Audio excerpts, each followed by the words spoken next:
And the Supreme Court is temporarily blocking a California policy that stopped parents from being told if their children are changing their gender expression or pronouns at school.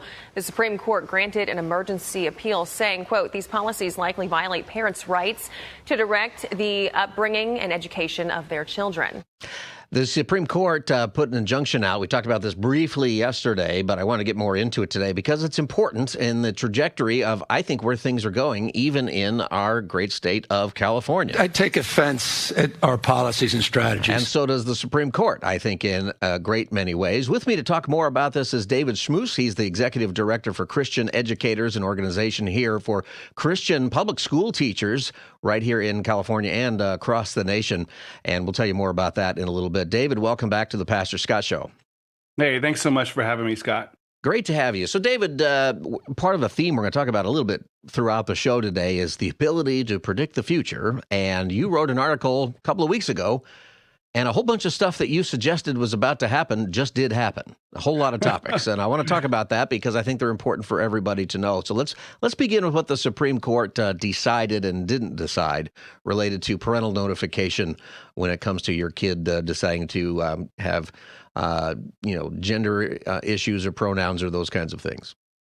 Yeah, so the Supreme Court ruled in a case called Mirabelli. That was actually out of the San Diego area where two teachers stood up and they said, hey, we don't want to be forced to hide gender transition information from parents. And of course, this has been, was the law and then the policy of California schools for the last several years that if a kid wants to change genders, then the school is obligated to hide that information from parents, which is ridiculous, as the Supreme Court just indicated. And it's proactively hide it. So it isn't just you don't bring it up. It's that you have to lie about it. Right. And these teachers were like, I can't do this. And so they filed a lawsuit, and they got a great ruling at the district court from Judge Benitez that happened in December that basically put a statewide injunction against all schools in the state that they can no longer hide this information from parents. Well, unfortunately, though, the Ninth Circuit almost immediately stayed that ruling, and so it put those policies back in place. Well, the Supreme Court just on Monday night said, no, parents have a historic right to direct the upbringing of their children, and this is a direct violation of that right. Now, we need to understand that this is simply a ruling on an early motion or injunction. It's not the final verdict in the case. But it did indicate that the Supreme Court ruling said that they're likely to lose on this one. And so it was a great foreshadowing of what the final result is going to be, and really puts on notice, there's over 1,000 school districts in this nation that have these kinds of policies. And those school districts just got put on notice that they can expect lawsuits from parents if they don't quickly amend and cease and desist in terms of carrying out those policies. And it's important that people hear that it's 1,000 different school districts across the country, because I hear it a lot less than I used to, but I still hear, well, it's not my school district. No, it is. It's in your school district. It's everywhere, even red state, blue state, particularly in cities in particular. You mentioned that teachers filed this lawsuit, but how does this affect teachers? Because I can't imagine as a teacher being instructed to lie to parents who have serious questions about how their kid is doing.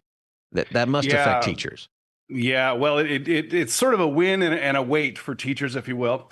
The win is that if they have a student who wants to gender transition, they no longer have to keep that information secret from the parents. So that is certainly a win for those teachers. The wait is currently, at least in states like California, if the parents and the student want to do the gender transition, then currently teachers are still obligated to go along with the pronouns and the names and the whole 9 yards. This Mirabelli case could result in teachers being freed from that, having a religious objection, and asking for religious accommodations, that kind of thing. But that remains to be seen, but that's certainly something we can be praying for. You're listening to the Pastor Scott Show. My guest is David Schmus. He's the Executive Director for Christian Educators. You can learn more at christianeducators.org, and we'll tell you about that in a couple of moments here. When we talk about this with teachers, there have been teachers who have found themselves in trouble because they have refused to comply. There's been some good results for a couple of people recently, even since your article predicted that. Tell us about those. Yeah, so I wrote an article just last week called The Transgender Tipping Point that talked about the jury verdict for a detransitioner named Fox Varian who won $2 million because her therapist and her plastic surgeon did not do their due diligence and basically rushed her into transition. And that led to the American Medical Association and the American Society of Plastic Surgeons abruptly, to protect their practitioners, most likely from lawsuits, abruptly changing course and saying, well, maybe the evidence doesn't quite support, sterilizing and mutilating children, as if Well, they needed a and I court think case what to they know that. heard, I think they heard from their lawyers that says there's no way we're going to stand in front of a jury and defend this. That's exactly right. We had Chloe Cole on the show yesterday, and her case goes to Yes. trial here in about a year.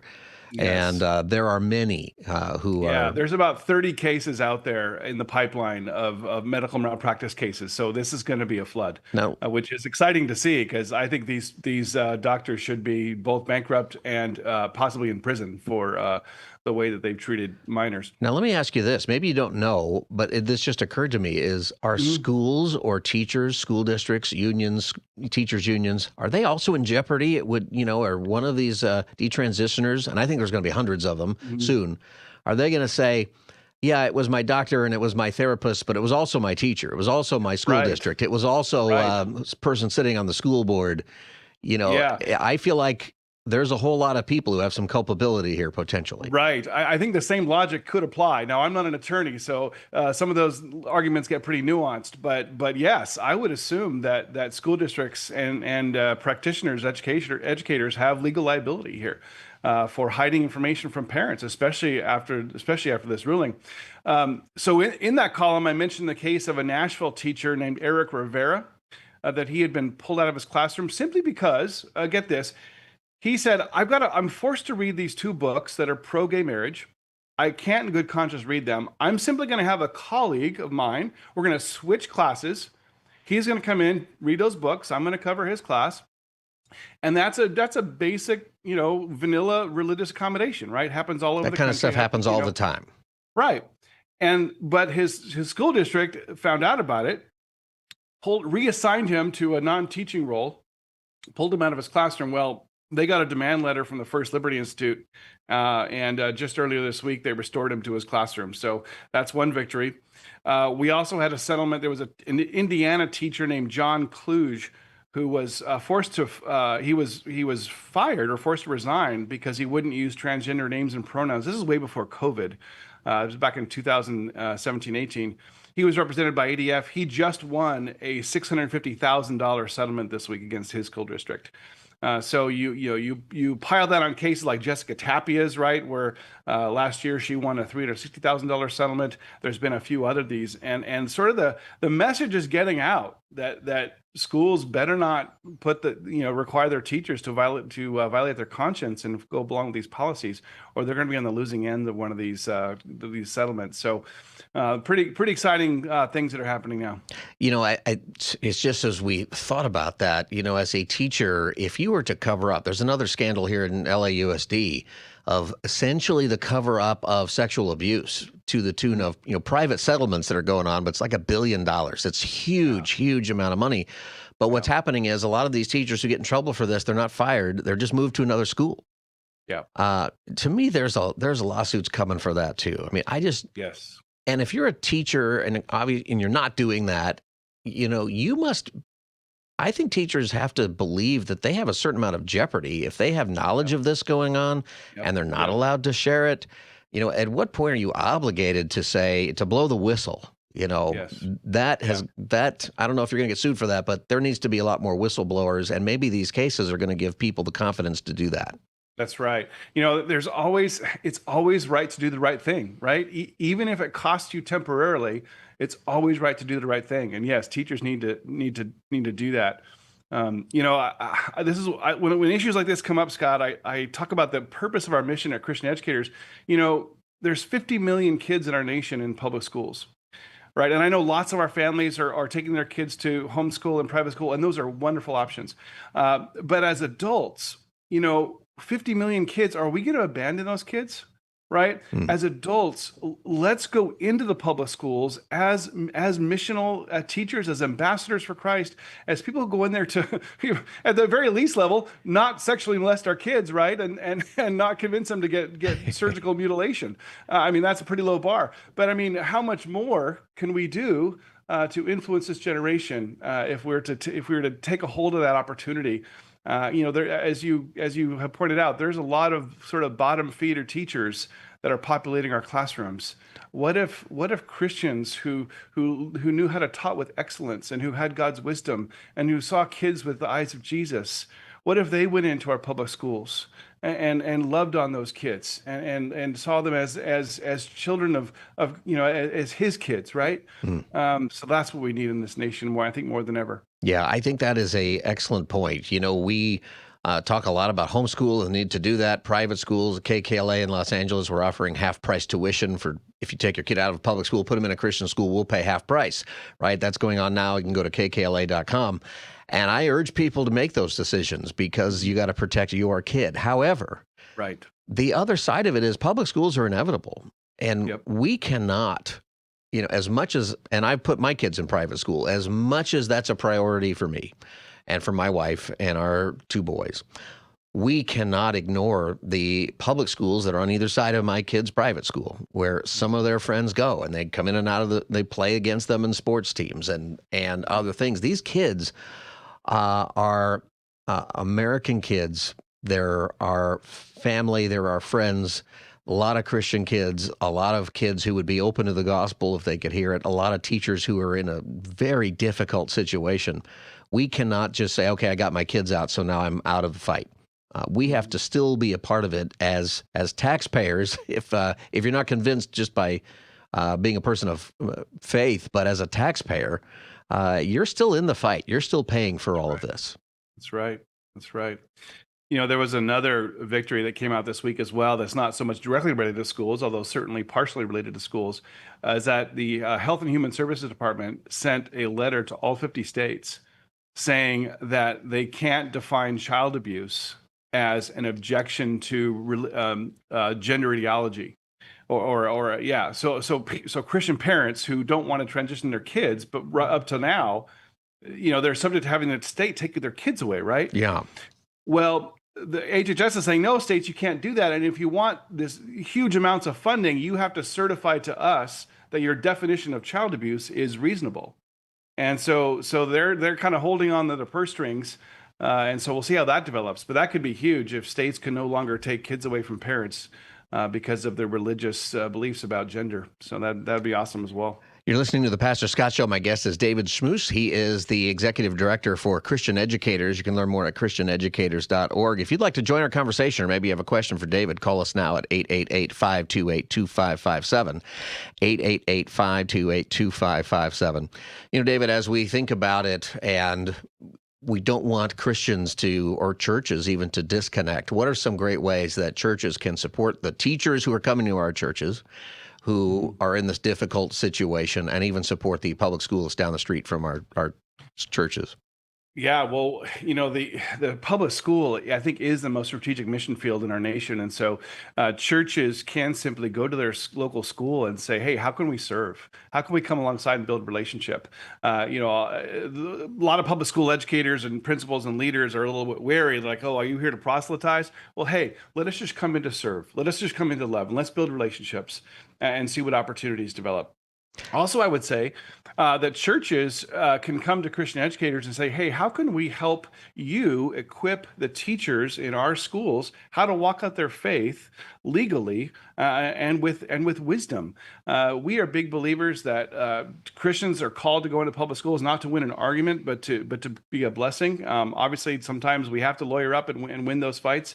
But we try to find win-win solutions. And one of those win-win solutions, I think, is to get those teachers out of unions. Yeah. And so, because unions are driving this agenda, they're actively working to really, as I said, sterilize and mutilate kids through these policies. And so, and the average California teacher is spending $1,300 a year to support this agenda. Churches could help their teachers leave those unions. It's not hard. get out of those unions, come join Christian Educators, get their liability insurance, get their legal protections in place from us, from a biblical worldview, for 20% of the cost. That's an 80% discount off their union dues. And give themselves a 1% raise, essentially, and support a ministry that has their heart from a biblical worldview. And we'd love to work with churches to help their teachers in that way. You can learn more at christianeducators.org, teachers, to find out more about that. I'll give you that out in just a second. I want to take a phone call. Somebody's calling about an issue here, so maybe you can take that call here. Kat in Covina, welcome to the Pastor Scott Show. Hi, Kat, are you there? Hello. Hi, Kat, go ahead. Oh, hi. My name is Pat. Oh, P-A-T. Pat. Sorry, it says. Sorry, Yes. Pat. Listen, it's okay. Listen, I was just wondering. I'm listening to the radio station now as we speak, but I just wanted to ask if now your guest is from the ACL. What's it called? No, he's from Christian Educators, christianeducators.org. Yeah. Okay, great. Okay. Well, listen, I just got a notice because I work at a local junior high school and was wondering, we've just got a notice that we are supposed to take a training in order to stay on the payroll. And I'm not sure if it's just for teachers or for instructional aides like myself. But I'm just curious. The program and the training is called PRISM. It has something to do with training for the LGBTQ plus community, Right. and how to talk to the kids. It's right along the lines of the No Child Left Behind Act that we, the mandated reporter. Training that we have to take. Yeah, but this is something that's requiring you. you to. I don't want to run out of time, so this is something that's requiring you to have certain things that you're required to do regarding LGBTQ issues. Correct? It's a training. It's a training that we have to pass in order to stay. So what's your question for David? Do you have to do it, or what options do you have? Yeah, what options do I have, and do I have to do it? Because I know the teachers are required to do it. Yeah. Let me put you on hold, and I'm going to let David answer because I want to make sure we have enough time. What would you tell Pat? Yeah, Pat, if you are required to take that training, we can help you opt out. So reach out to us at service@christianeducators.org or call us 888-798-1124. And we have a process. We've helped many of our members opt out of the PRISM training and with a religious objection. And these cases that happened this week will now strengthen that religious accommodation request. And so, yes, please reach out to us. We'll be happy to help you get opted out of the PRISM training. So that's great. I didn't know you could do that. Is that helpful, Pat? That is really helpful. But can you tell me the name of the program again, or the Yes. place? Yeah, give that information out again, and for Pat and for everybody listening. Yeah, email us at service@christianeducators.org or call us at 888-798-1124. All right. Thank you so much. You've been a big help. Pat, thanks for calling. And that website, again, is christianeducators.org, christianeducators.org. I encourage people to check it out. See, I think that's great advice. I didn't know that you could opt out of that. I didn't know that was possible. Yeah, we weren't sure either. But what happened was when people got into the PRISM training, you couldn't complete the training unless you agreed with the ideology that was in the training. There were certain parts where you had to click, had to answer certain questions right, and you couldn't go on. Right. Well, that translated it from now just a passive training to now I'm having to actually participate in this ideology, and that was a trigger that allows us to get teachers out of it because now they're having to violate their conscience. All right, so that's great advice. So if you're a teacher or you know a teacher in your life, somebody in your church, send them over to christianeducators.org. So much good stuff there to help our teachers and our public school students. We got about 30 seconds. Final thoughts, David? Yeah, would you just pray for the teachers because California public school teachers especially, not just in California but around the nation, are in a spiritual battle. Mm-hmm. And they're going into a hostile environment every day in many cases, and these kids are so desperately needing of God's influence in their lives. These Christian teachers are ambassadors for Christ, they're missionaries. And would you uphold them in prayer because we need them now more than ever? Yes, that's great advice. Pray for your teachers. All right, David Schmus, thanks for joining me today on the Pastor Scott Show. Thanks, Scott, for having me. All right, it's christianeducators.org is the website again, christianeducators.org.